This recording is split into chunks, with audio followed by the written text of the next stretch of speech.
시편 62편 다윗의 비탄시인데요. 다윗은 반역자들의 맹렬한 공격 속에서도 하나님을 향하여 절대적 신뢰를 갖고 있습니다. 아마 아들 압살롬의 반역 때 당한 고난이었을 겁니다. 1절 말씀 보세요. 나의 영혼이 잠잠히 하나님만 바라며 나의 구원이 그에게서 나오는도다.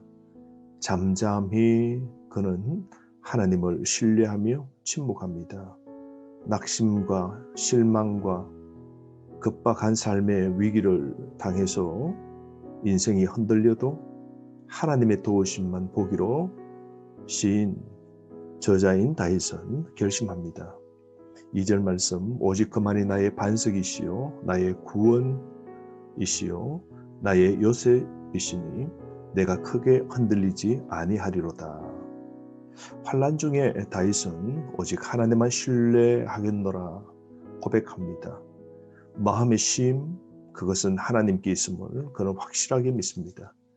그러므로 사람이 도움이 안 됨을 압니다. 절체절명의 위기 가운데서 오직 하나님만 바라보기로 결심하는 것이죠. 우리도 삶의 위기가 왔을 때 누구만 바라보아야 될까요? 누가 우리 삶에 흔들리지 않게 하는 반석이 될까요? 깊은 구렁이 속에서 누가 우리를 건져 구원시켜 주실까요? 하나님입니다. 모세를 기억해 보십시오. 애굽의 군대가 그를 치려고 쫓아옵니다. 애굽에서 탈출한 이스라엘 백성들은 그들 앞에 홍해를 만나게 됩니다. 그때 당황해하는 백성들을 향하여서 모세는 이렇게 말합니다. 너희는 가만히 있어서 하나님의 구원을 보라라고 그는 외치죠. 삶 속에 절망이 눈앞에 펼쳐지고 있어도 낙심하지 말고 흔들리지 말고 하나님이 어떻게 구원의 기적을 베푸실는지 그는 보라 그럽니다. 모세는 절체절명의 위기 가운데서 오직 하나님의 구원, 하나님의 도우심을 보라고 백성들에게 외쳤던 것이죠. 그러므로 출애굽기 14장 13절의 이 말씀은 얼마나 우리에게 도전이 되는 말씀입니까? 나는 어떤 삶 속에 있습니까? 낙심할 수 있고 실망을 받고 있고 급박한 위기가 내 삶에 있어도 여러분 잠잠히 하나님만 주목합시다. 하나님께서 어떻게 구원하실는지 기대하며 믿음 안에 기다릴 수 있어야 됩니다. 3절에서 4절 말씀은 악인들의 맹렬한 공격과 악인들을 하나님께 고발하고 있는데요. 3절 넘어지는 담과 흔들리는 울타리 같이 사람을 죽이려고 너희가 일제히 공격하기를 언제까지 하려느냐. 무슨 뜻입니까? 아무리 대적이 강해도 오히려 그들이 무너진 담과 울타리처럼 될 것을 다윗은 믿습니다. 대적들이 죽이려고 합니다. 대적들이 저주를 퍼붓고 있죠. 4절 말씀 그들이 그를 그의 높은 자리에서 떨어뜨리기만 꾀하고 거짓을 절개하니 입으로는 축복이요 속으로는 저주로다. 대적들은 다윗을 향하여 저주를 퍼붓고 험담합니다. 겉으로는 칭찬하고 겉으로는 세워주지만 속으로는 파멸시키려고 그러죠. 이런 위기 때에도 다윗은 잠잠히 기다리며 하나님의 도움을 요청하는 거죠. 그러므로 여러분 참된 성도는 위기 때 하나님을 잠잠히 기다리며 요동치지 않는 것이죠. 하나님의 도움을 바라봅니다. 그러므로 5절, 6절 말씀은 1절, 2절을 다시 반복하는데요. 이 시의 핵심 주제입니다. 5절 나의 영혼아 잠잠히 하나님만 바라라. 무릇 나의 소망이 그로부터 나오는도다. 다윗은 하나님을 향한 절대적 신뢰하면서 하나님만이 나의 소망이라고 고백합니다. 잠잠히 하나님만 바라라. 이 단어 속에 다윗은 하나님을 향하여 하나님의 주권 그것에 순종하며 모든 것을 맡기겠노라 다짐하고 있는 것이죠. 다윗은 인내하며 기다립니다. 모든 고난과 억울한 것 하나님이 풀어주실 것임을 다윗은 믿습니다. 그리고 하나님 때에 모든 것이 해결됨을 믿기에 그는 잠잠히 하나님을 바라는 겁니다.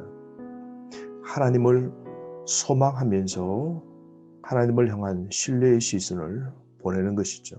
7절 말씀 보십시오. 나의 구원과 영광이 하나님께 있으며 내 힘의 반석과 피난처도 하나님께 있도다. 여러분, 오직 하나님이 참 신뢰의 대상임을 우리는 믿죠. 어려울 때마다 하나님만이 내 구원자, 내 주인이시라고 우리가 외쳐야 됩니다. 그럴 때 절망이 희망으로 바뀌게 되는 것이죠. 8절 말씀 보세요. 백성들아 시시로 그를 의지하고 그의 앞에 마음을 토하라. 하나님은 우리의 피난처시로다. 시시로 하나님을 의지해야 됩니다. 항상 하나님을 의지해야 되는 것이죠. 매일 대소사 앞에서 하나님만 의지하고 하나님과 교제하는 습관을 우리는 가져야 됩니다. 성도는 매일 하나님을 의지해야 하는 존재이죠. 우리 인생은 한계가 많습니다. 먼저 깨달아야 될 것은 우리는 세상, 즉 사람을 의지하지 말아야 됩니다. 왜냐하면 사람은 한계가 있는 존재입니다. 9절 보세요. 슬프도다. 사람은 입김이며 인생 또 속임수이니 저울에 달면 그들은 입김보다 가벼우리로다. 사람은 입김입니다. 무슨 뜻입니까? 사람은 생명의 한계가 있습니다.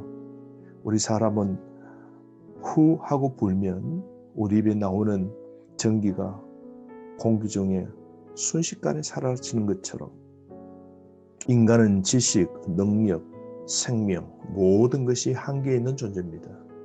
도움되지 않는 인간을 의지하지 말아야 됩니다. 10절 말씀에 보면 또 포악을 의지하지 말아야 됩니다. 탈취한 것으로 허망하여 지지 말며 라고 그러죠. 그러므로 권력을 남용하고 남을 위협해서 부를 쌓는 것, 세상의 학벌, 물질, 명예로 사람을 누르고 사람을 부리고 사람 위에 올라서는 것, 그 결국은 허무인 겁니다. 모든 것은 허망하게 되는 겁니다. 세 번째로 재물도 의지하지 말아야 되죠. 10절 보세요. 재물이 늘어도 거기에 마음을 두지 말라 그럽니다. 여러분, 물질을 사랑하지 말아야 됩니다. 부자 되려는 목적으로 하나님 섬기지도 말아야 됩니다. 우리가 하나님을 이용할 때가 있죠. 하나님께 복 달라고 하나님께 잘 보이기 위해서 예배하고 교회를 섬긴다면 그 동기는 불순한 겁니다.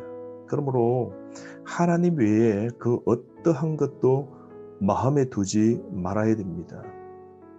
오직 하나님만 신뢰해야 되는 것이죠. 그러므로 11절 다윗은 하나님을 신뢰하는데요. 하나님을 신뢰하는 이유는 하나님이 전능하신 분이시기 때문입니다.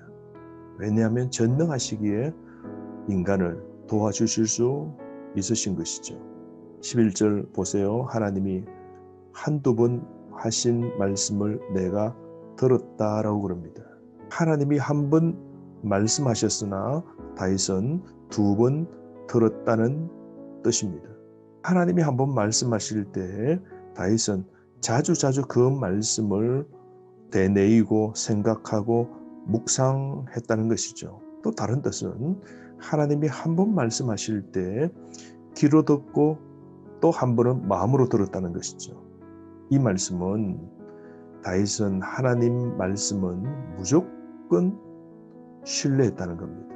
우리도 하나님 말씀을 대할 때 이런 자세가 있어야 됩니다.